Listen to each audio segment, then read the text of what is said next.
폐업을 생각하고 계시나요? 제가 지금부터 폐업 직전 마지막 뒤집기라는 주제로 세 가지로 정리해서 말씀을 드릴 텐데요. 이 세 가지 내용들을 이미 내 매장에 적용을 한번 해봤다. 근데도 안 된다. 그럼 폐업을 좀 더 심도 있게 고민해 보십시오. 근데 아니시라면 꼭 한번 실천해 보시길 바랍니다. 지난 몇 년 사이에 있었던 상황인데요. 구체적으로 말씀드리면 2018년 국세청 통계 자영업 폐업률이 90%에 다다른 경제 침체를 겪고 있는 상황에서 2019년 일본 불매운동으로 이중타를 맞고 연속으로 마지막 코로나까지 사명석을 맞아가며 2025년 벌써 20만 명이 폐업한 올해를 기준하면서 폐업 직전까지 가다온 제 사례를 좀 들려드리겠습니다. 폐업 직전 마지막 뒤집기 첫 번째, 어차피 모든 일이 다 안 된다면 무엇이든 간에 하나만 잘 되는 일을 만드는 것입니다. 사례를 들어 설명하겠습니다. 1호점을 오픈하고 생각보다 잘 돼서 한참 확장병에 걸려 있을 때의 저의 이야기입니다. 1호점에 10배에 달하는 투자금을 퍼부어서 호기롭게 2호점을 오픈했을 때 일인데요. 정말 웃음거리가 될 정도로 무너져 가고 있었습니다. 매장 확장병에 이미 도져버린 상태였기 때문에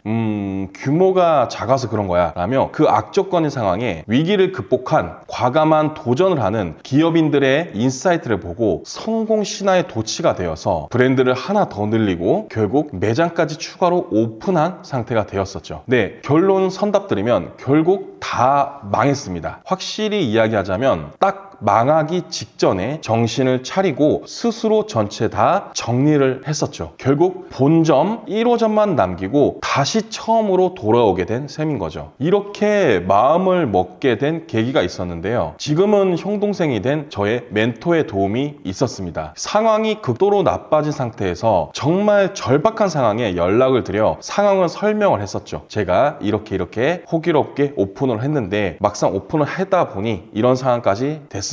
이런 식으로요. 그러자 그 형님께서 뜬금없이 저에게 그나마 제일 괜찮은 거 하나 내비두고 나머지는 전부 다 닫어 라고 하시더군요. 네? 라고 황당해하니 어차피 지금 수익이 안 나잖아. 그리고 앞으로도 안 날 거야. 지금 하나라도 제대로 되어 있는 매장이 없는 것 같아. 라고 하면서요. 저는 처음에 이 말을 듣고 굉장히 서글펐었습니다. 사실 제가 연락을 했던 이유는 뾰족한 해결책을 받고 싶은 마음이었는데 하나만 남기고 다 닫으라니 나 망하라고 하는 소린가 라는 싶은 생각이 들었었죠. 그 후 저는 깊은 고민을 했지만 지금도 수익 안 나잖아. 그리고 앞으로도 안 날 거야. 라고 했던 그 이야기와 지금 현 상황이 점점 일치해져 가고 있음을 느끼게 되었습니다. 그리고선 마음을 먹었죠. 모든 매장이 다 폐업하기 전에 하나만이라도 살리자라는 생각으로 모두 다 하나씩 다 정리하기 시작했습니다. 그리고 하나 남은 매장에서 매일같이 안 되는 거에 대한 원인 파악을 심도 있게 하기 시작했죠. 어차피 장사가 안 돼서 시간이 엄청 널널했거든요. 그렇게 하루 왼종일 텅 빈 식당에서 넉나간 사람처럼 주구장창 생각만 했었는데요. 하루 이틀 시간이 지나고 하나씩 따지고 보니까 그동안 부정만 해왔던 저의 문제점이 하나씩 파악이 되기 시작했습니다. 한 개의 매장도 제대로 되어 있는 매장이 없다라는 것을 인정하게 된 거죠. 레시피는 감으로 하고 서비스는 눈치껏 하고 청소도 적당히 잘 했던 거죠. 그러니까 뭐 하나 정확한 기준도 매뉴얼도 없다라는 것을 뼈저리게 느끼게 된 상황인 거죠. 그러니 맛도 서비스도 청결도 하나같이 뒤죽박죽이었고요. 그리고 파생된 인사 문제까지요. 나도 내가 뭘 할지를 정확하게 안 정해놨는데 직원분들에게 뭐부터 어떻게 시키겠습니까? 그냥 생각나는 대로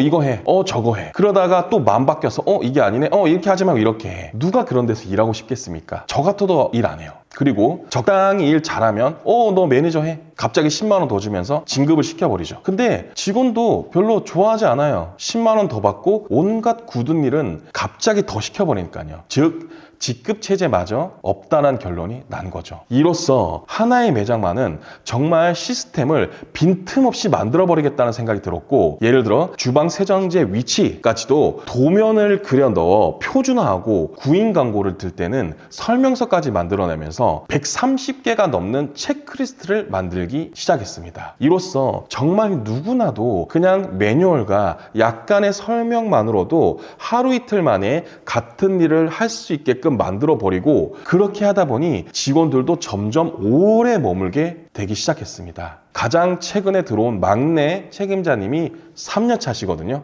이렇게 저는 한 매장을 두고 며칠간을 문제점을 파악하고 그 문제가 일어나지 않도록 모든 걸 매뉴얼화 만들어버린 겁니다. 그렇게 몇 년이 지나고 안정적으로 매장을 운영하고 있을 무렵에 저는 뜻밖의 일을 겪게 됐는데요. 혹시 400억의 빚을 진 남자라는 책을 아시나요? 갑작스레 이렇게 큰 400억의 빚을 남기고 간 아버지의 사업을 이어나가는 아들이 고군분투하는 사업 이야기인데요. 거기서 딱 이런 대목이 나오더군요. 어차피 모든 일이 다 안 된다면 무엇이든 간에 하나만 잘 되는 일을 만드는 것이라는 주제가요.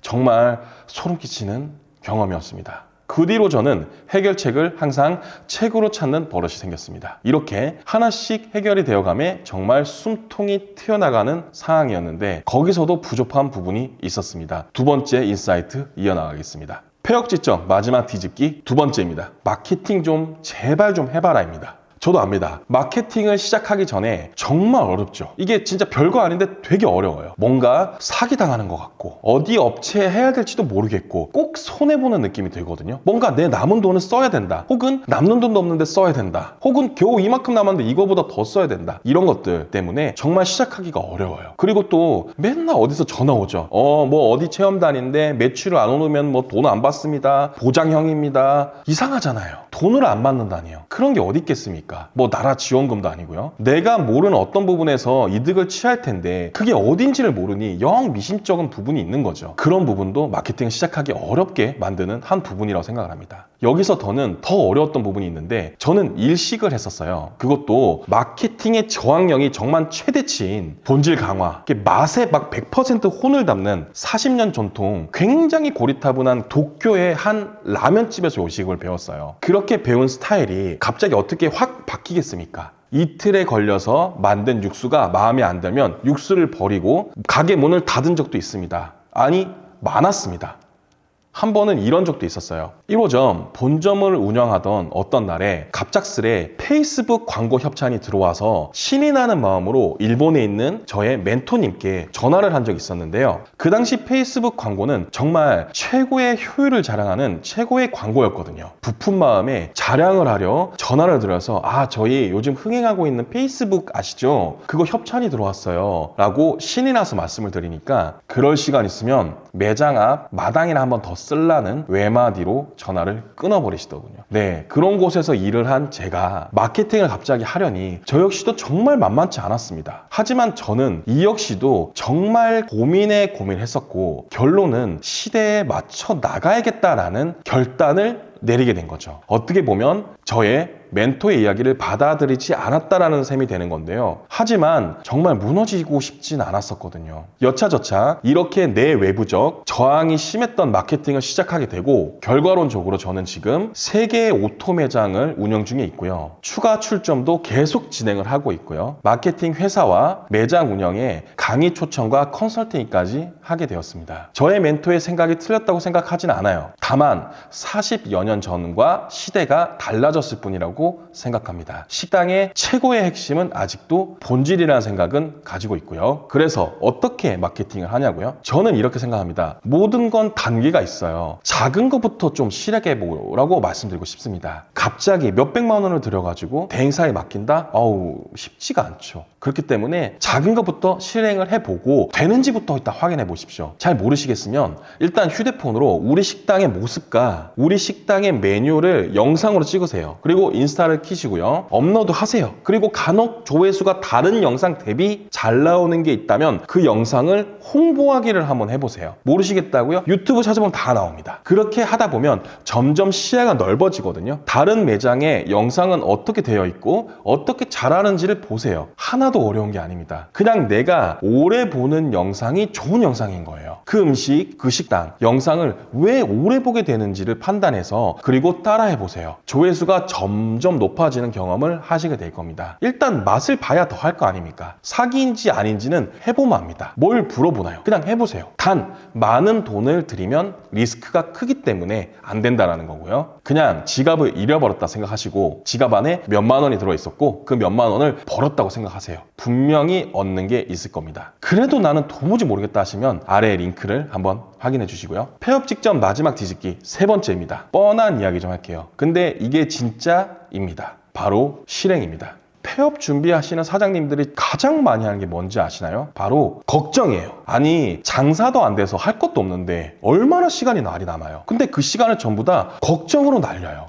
왜 그런 거죠? 아직도 뭐부터 해야 될지 모르겠다고요? 첫 번째, 두 번째 이야기 드렸죠. 나가서 영상을 찍어서 인스타에 올리든 매뉴얼이라도 만들어 보세요. 지금 그럴 정신이 아니시라고요? 뭐 한다고 달라지냐고요? 그러니까 해보면 안다는 겁니다. 어차피 할 거 없잖아요. 걱정하는 것보다 그게 더 낫지 않나요? 그러니까 그냥 해보면 안다라는 거예요. 아니, 어차피 나와서 있는데 매장 안에 멍하니 있을 바에 그냥 손이 없으면 해보는 게 좋지 않나요? 오늘의 주제인 폐업 직전 마지막 뒤집기를 설명하기 위해 지극히 주관적인 경험과 노하우로 사례를 들어봤는데요. 반박을 하신다면 사장님 말씀이 맞아요. 하지만 제 말에 공감을 하신다면 꼭 구독해 주시고요. 앞으로도 진짜 장사에 도움이 되는 영상으로 다시 찾아뵙겠습니다. 장사는 장사 PT. 감사합니다.